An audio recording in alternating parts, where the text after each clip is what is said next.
patuloy tayong magpasalamat sa ating Diyos na buhay dahil ginising niya tayo, nag-iba po yung oras. Hallelujah! Nabawasan ng isang oras ang tulog natin. But thank God, every gising is a Blessing. blessing. Hallelujah! Amen! So, tell to your seatmate, you are blessed. You are blessed. You are loved. You are blessed. You are anointed. You are anointed. Child of God. Amen. Hallelujah. Praise the Lord. So who can remember our topic last Sunday? Just a recap. Anyone? God's story of redemption. Amen. So we learned about the three phases. Phases, hindi yung mukha. Phase 1, the call.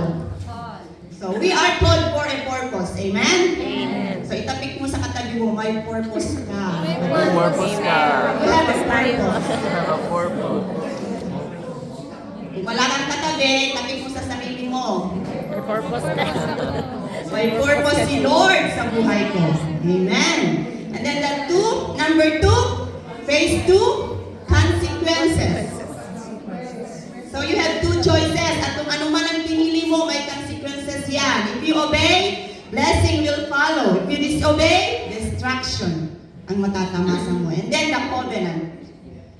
So kahit nag-disobey yung mga Israelites noon, still, the grace of God, nag-intervene pa rin si Lord. Nagpatuloy pa rin siya. Hindi tumigil ang Diyos. Amen? His mercy never ceases. He gave His covenant to His people at magpahanggang ngayon. This is just a continuation of the topic ni Pastor Borgel. So I want you to open your Bible in Colossians 2 verse 1 to 7. May we all rise as we give reverence to the Word of God. Basahin po natin. In Colossians 2 verse 1 to 7. So si Apostle Paul pa nagsasalita dito. Basahin po natin.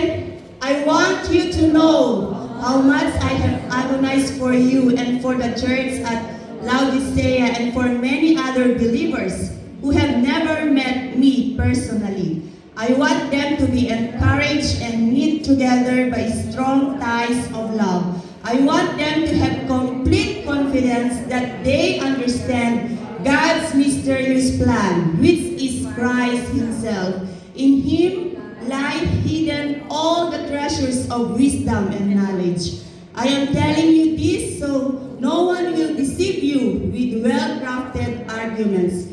For though I am far away from you, my heart is with you, and I rejoice that you are living as you should, and that your faith in Christ is strong. And now, just as you accepted Christ Jesus as your Lord, you must continue to follow Him. Let your roots grow down into Him, and let your lives be built on Him. Then your faith will grow strong in the truth you were taught, and you will overflow with thankfulness. Let us pray. Hallelujah. We give you praise, we give you glory, O God. We thank you so much for this day, O Lord. We thank you for your protection, O God. We thank you for your love and mercy, O God. Lord, here is your servant, O Lord. Use me, O God. Hallelujah. Apart from you, I am nothing, O God. Lord, anoint my lips, O God. Anoint my life, my heart, O God, my mind, O God. At anuman po yung lalabas, Panginoon, sa aking bibig ay sa'yo lamang manggagaling, Panginoon. Lord, use me, O God, as a channel of your blessing, Lord God. Hallelujah. Lord, thank you for your words, O God. Thank you for the fresh revelation, O Lord. Thank you for the fresh anointing, O God. Lord, bless your words and bless your people. In the mighty name of Jesus, we pray. Amen. Hallelujah. You may all be seated. So mababasa natin sa verse 2 to 3. Sabi ni Apostle Paul, sa ibang version, sabi doon, my goal is that they may be encouraged in heart and united in love, so that they may have the full riches of complete understanding, in order that they may know the mystery of God, namely Christ. In verse 3, in whom are hidden all the treasures of wisdom and knowledge. Napakaganda po ang message na yan. Kung ang hanap mo ay wisdom o karunungan, hanapin mo si Kristo. Kung ang hanap mo ay kaalaman o knowledge, hanapin mo si Kristo. Amen? He is the mystery of God. All the hidden treasures are in Him, can be found in Him alone. Palakpakan natin ng Panginoon. Hallelujah! Gaya na sabi sa Jeremiah 33 verse 3, ano yun? Call unto me, and I will answer thee and show you great and mighty things, unsearchable things you do not know. Amen. So God's story of redemption, Jesus is in this story. At wala tayong kaligtasan kung wala siya. So paano natin ipagpapatuloy yung God's story of production, redemption? Dahil tuloy-tuloy ito. Ito yung plano ng Diyos. Para sa atin, para sa mga anak natin, para sa mga anak nila, sa anak ng kanilang mga anak, hanggang sa kaapu-apuhan, throughout all generation. So this goes our topic for today, is spiritual fullness in Christ. Sa Tagalog, buong kapuspusan ng spiritual na buhay kay Kristo. So sabi sa Colossians 2 verse 7, sabi doon, let your roots grow down into Him, and let your lives be built on Him. Then your faith will grow strong in the truth you were taught, and you will overflow with thankfulness. Basahin natin sa Tagalog, magpakatatag kayo at isalig ninyo sa Kanya ang inyong buhay. Magpakatibay kayo sa pananampalatayang itinuro sa inyo at lagi kayong magpasalamat sa Diyos. Amen. So brothers and sisters, alam po ninyo, as we observe life, we all draw our strength from somewhere. When life is going well, kapag okay ang lahat, okay ang buhay natin, we feel strong and stable. Parang antibay natin, ang lakas natin. But when problems come, that's when the real question surfaces. Where am I truly rooted? Saan ba talaga tayo nakaugat? Tanungin na natin sa sarili natin, saan nga ba ako nakaugat? Because the truth is, not everything that looks okay is strong. Yun bang pag tinanong na, how are you? I'm okay, I'm fine. Yun ang pinaka-dangerous. Kasi hindi natin alam talaga kung ano yung nasa loodin niya. Amen? So, some trees look beautiful on the outside, but when a small storm comes, talagang ano sa worship pa lang natin, di ba? Storms. But when the small storm comes, pag dumating ang pagsubok o bagyo sa buhay, tumba na.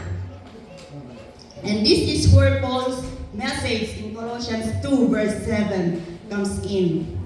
So, there are some instructions. So, yun po yung binasa natin. Yung verse 7, 2 verse 7, these are the instructions given unto us. Number 1, first instruction, let your roots grow down into Him. So, did you notice?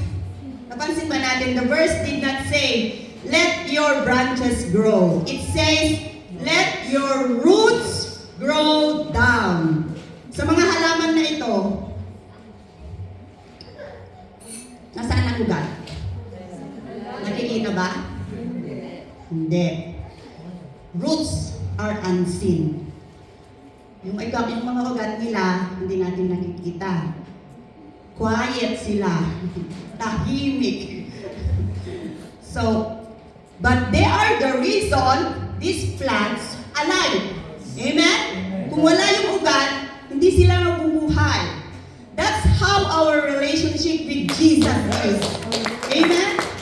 It's not always on the stage, not always with the microphone. Hindi dahil sa kami lang lagi sa harap, hindi dahil sa kami ay may hawak ng microphone. It's not always in the spotlight. Sometimes it's quiet, just you and God. But that is exactly where depth is formed. Doon mismo nabubuo ang lalim. Those moments when you pray, even when it feels like there's no answer, you keep going even when you're tired, kahit pagod ka na, you keep going. You trust even when you don't see the results yet. Those moments, ang tawag doon, root-growing moments. Those are root-growing moments. Amen.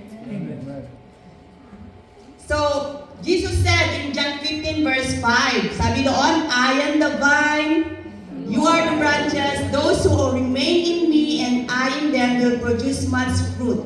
For apart from me, you can do nothing. So, paulit-ulit natin itong naririnig simula pa kay Pastor Christian noon. Amen? No matter how beautiful the branches are, no matter how many leaves are there, if they are not connected to the vine, they will dry up, matutuyo, malalagas. And this is true in our lives. Sometimes, we want fast growth. Sino ang mahilig dito ng instant? Instant coffee, instant noodles, mabilis ihanda. Sometimes we want fast growth, instant faith, instant healing, instant breakthrough. But God is more concerned with depth than speed. Mas concerned ang Diyos sa lalim kaysa sa bilis. Because what grows quickly but has shallow roots falls easily. Amen? Pag mababaw ang ugat, madaling matumba. Amen? Pinapadaan niya tayo sa waiting kung minsan. Sino dito yung nag-aantay pa rin sa mga kasagutan ng pangalanan nila? Amen. Pinaparanas din niya sometimes through pain. Hindi para pahirapan tayo, not to harm us, but to deepen our roots in Him. Para palalimin ang ugat natin sa Kanya. Amen? And while it feels like nothing is happening on the outside, God is working on the inside. Amen? Kagaya ng awit ng Waymaker. Ano yun? Even when I don't see it, you're working. Even when I don't feel it, you're working. You never stop. You never stop working. You never stop. You never stop working. Amen. Talagang ang Diyos hindi tumitigil. Hallelujah. So God is growing your roots. Sabihin mo sa katabi mo, God is growing your roots. Kaya humanda ka. Be ready. Hallelujah. Remember, deep roots always lead to lasting fruit. So let your roots grow down into Him. Second instruction, sabi doon, let your lives be built on Him. The next line says, let your lives be built on Him.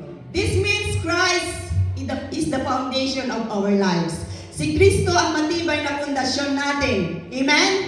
Not a backup plan, not a last resort, not a last option, not just an option when there's nowhere else to run. Foundation means He is considered first. He is the anchor of our decisions. He is the base of our identity and security. Jesus told a very relatable story found in Matthew 7:24-29. Basahin natin doon.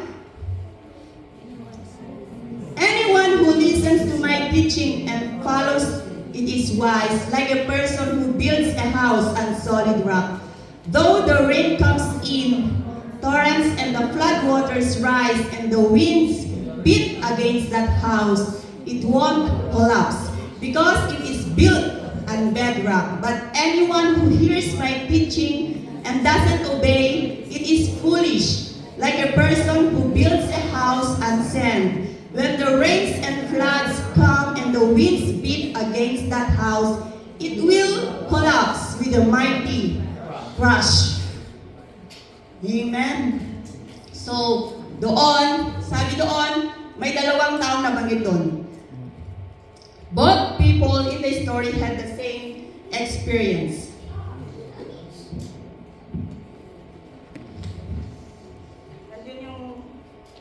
foolish builders and wise builders. Both had houses, both had dreams, both went through storms. So parehas silang nakaranas ng problema. There was rain, there was wind, there was flooding. In short, no one is exempt from life's storms. But the difference, ano ang difference? Ano ang pinagkaiba? The foundation. Amen. Sometimes you don't know what you're truly standing on until a storm comes. Kung minsan, hindi mo malalaman kung saan ka talaga nakatayo. Sometimes we think we are strong. Sometimes, ang isip natin ay matibay, malakas tayo, but we're standing on, minsan nagdedepende tayo sa ating emotions, money, relationships, our own strategies, yung sariling diskarte natin. Then, a storm hits. And we realize where we were really standing. But here's the good news. When Christ is our foundation, it doesn't mean we don't have storms. It means we will not collapse. Because a life built on Christ has a firm foundation. Amen? Has a firm foundation. Even when it rains, even when the winds are strong, even when everything around you is shaking. Tingnan niyo kung ano nangyayari, nabanggit kanina ni Pastor Jude. Nangyayari sa mundo ngayon. War between Iran and Israel. Malayo man tayo doon, still, we are affected. Diba? Napansin niyo ang bayad ng gas, pataas ng pataas. At maraming mga inosente, civilian, mga bata, ang nadadamay. So let's pray for them. Huwag tayong patitinag, mga kapatid. A life built in Christ has a firm foundation. Magpatuloy lamang tayo, magpakalalim tayo sa ating pananampalataya. When Christ is our strong foundation, we will not collapse. We will not be shaken. Hallelujah. Praise the Lord. Ang buhay na nakatayo kay Kristo ay may matibay na sandigan. Kahit anumang bagyo yan, kahit umulan, malakas na hangin, kahit umaalog na ang paligid, hindi tayo matitinag. Ito ang magandang balita sa atin. Tayo na nagtitiwala sa ating Diyos na buhay. Meron ang awit dyan, di ba? Jesus, you're my firm foundation. I know I can stand secure. Jesus, you're my firm foundation. I put my hope in your holy word. I put my hope in your holy word. Amen. Praise the Lord. Hallelujah. Number 3, third instruction. Sabi doon, then your faith will grow strong in the truth you were told. So let your faith grow strong. So did you notice the order? It's not random. Roots first, foundation, then your faith grows strong. Often we want it the other way around. We want strong faith immediately. Bold right away, fearless instantly. But strong faith is not sudden. Ang pagkakaroon ng strong faith ay hindi biglaan. There are no shortcuts. It is developed. In Romans 10:17, sabi doon, faith comes from hearing. That is hearing the good news about Christ. So faith comes from hearing, and hearing through the word of Christ. So faith grows as we repeatedly hear, hold on to, and trust God's word. Dito na-develop yung strong faith natin. Ibig sabihin, ang faith ay lumalakas habang paulit-ulit nating naririnig, pinanghahawakan at pinagkakatiwalaan ang salita ng Diyos, lalo na kapag sinusubok na tayo. Amen? That's why sometimes God allows tests. Not to destroy us, not to shame us, not to abandon us, but to deepen our roots and strengthen our foundation. Nais ng Diyos na iparanas sa atin ang mga pagsubok na yan para palalimin ang ugat natin at patibayin ang pundasyon natin.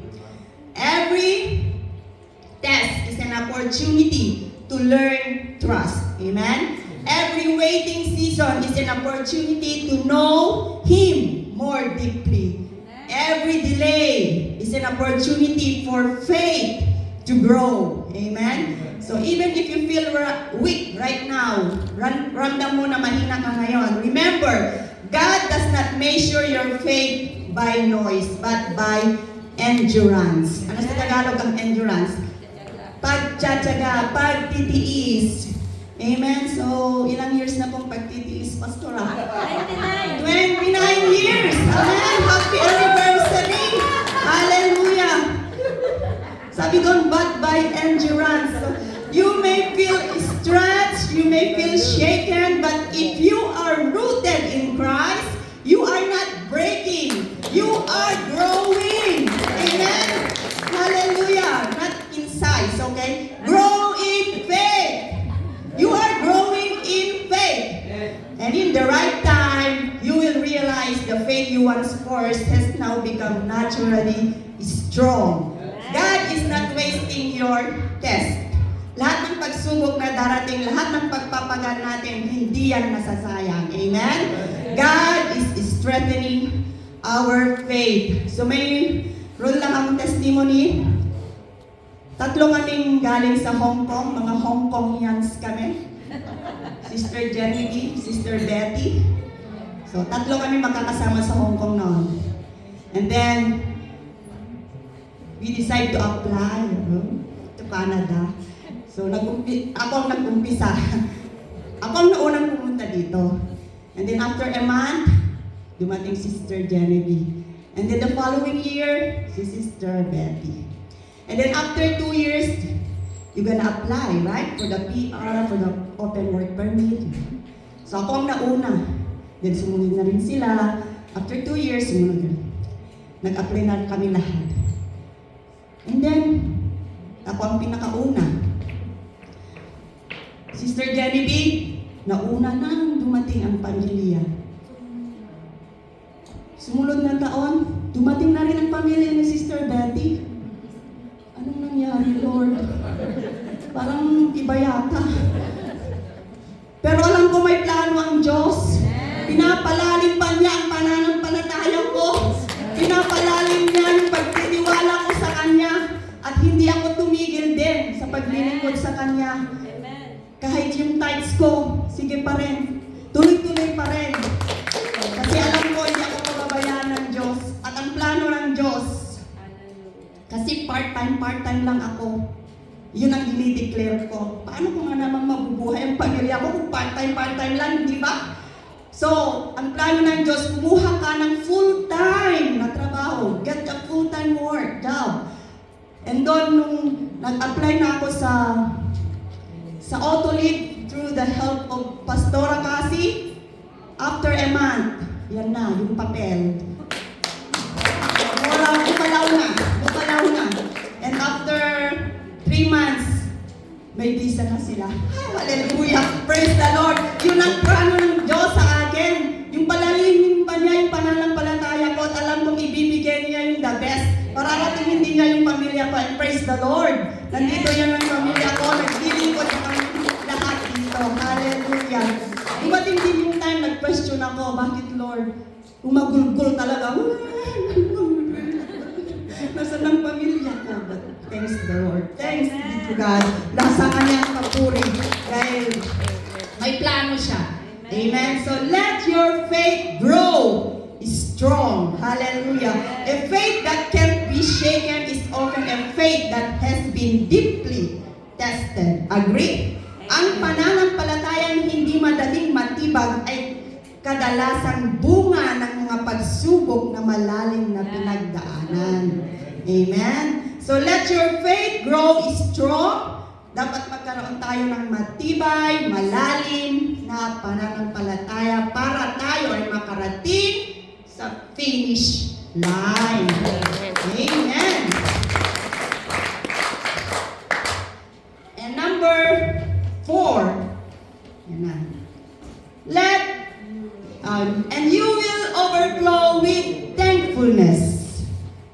So let your hearts overflow with thankfulness. Amen. So what is the natural result of deep roots, strong foundation, and a strong faith? Gratitude o thankfulness. Pasasalamat, not force, not scripted, overflowing naturally. Amen? Kusang umaapaw. Not just, thank you Lord, pag may blessing. Not only when there's a breakthrough. Not only when prayers are answered, but gratitude even in the process.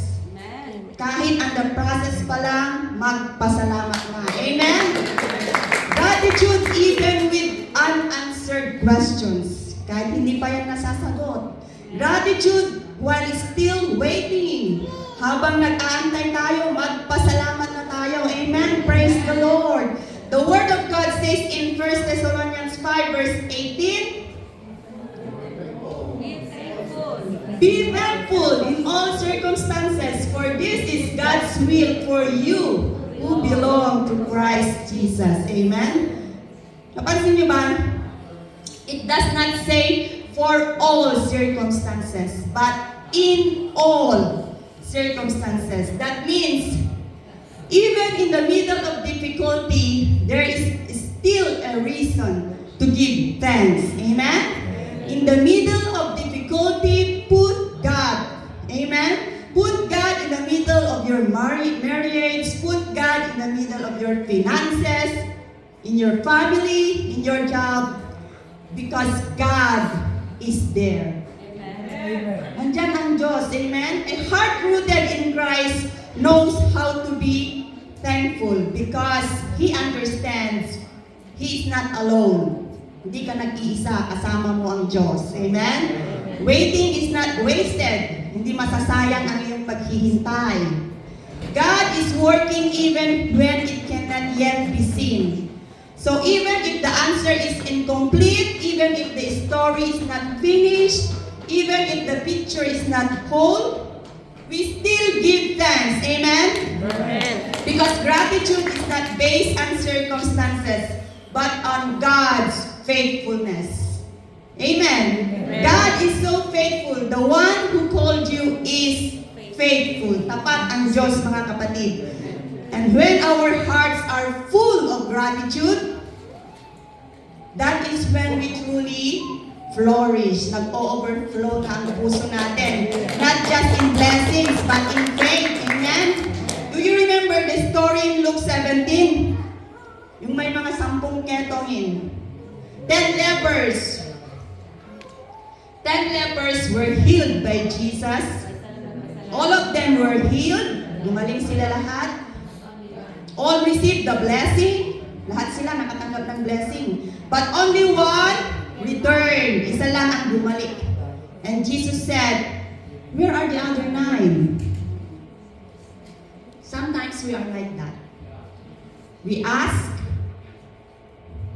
we cry out to God, but when the prayer is answered, we move straight to the next request. Yung iba, wala na. Sis, ipag-pray mo ang pamilya ko para dumating na sila. Dumating. Pero nasan na sila? Wala. Kung hindi nawala, nagwala. A person rooted in Christ does not only ask, they return to give thanks. Amen? A person rooted in Christ does not only ask, they return to give thanks, to give praise. Amen? So magpasalamat tayo sa Diyos lagi. Magpuri tayo kahit yung sagot ng panalangin natin ay naiiba. May plano ang Diyos, kapatid. Mas maganda at tiyak na ikabuti natin. Amen? So let our hearts overflow with thankfulness. Maliit man ito o malaki, matuto tayong magpasalamat. Amen? So here's the questions, church. Where am I truly rooted? Who is the foundation of my life? Is gratitude visible in my life? Saan ba talaga tayo nakaugat? Sino ang pundasyon ng buhay natin? Kita ba sa buhay natin yung pasasalamat? Because when Christ is the root, when Christ is the foundation, our lives become stable and thankful. Take note, gratitude unlock all prison doors. Amen? Kapag si Kristo ang ugat, si Kristo ang pundasyon natin, ang buhay natin ay magiging matatag at mapagpasalamat. So ulitin natin, instruction for us to have a spiritual fullness in Christ. Let your roots grow down into Him. Let your lives be built on Him. Let your faith grow strong. And let your hearts overflow with thankfulness. Amen? Hallelujah. Brothers and sisters, may we all rise as we seal this message. Hallelujah.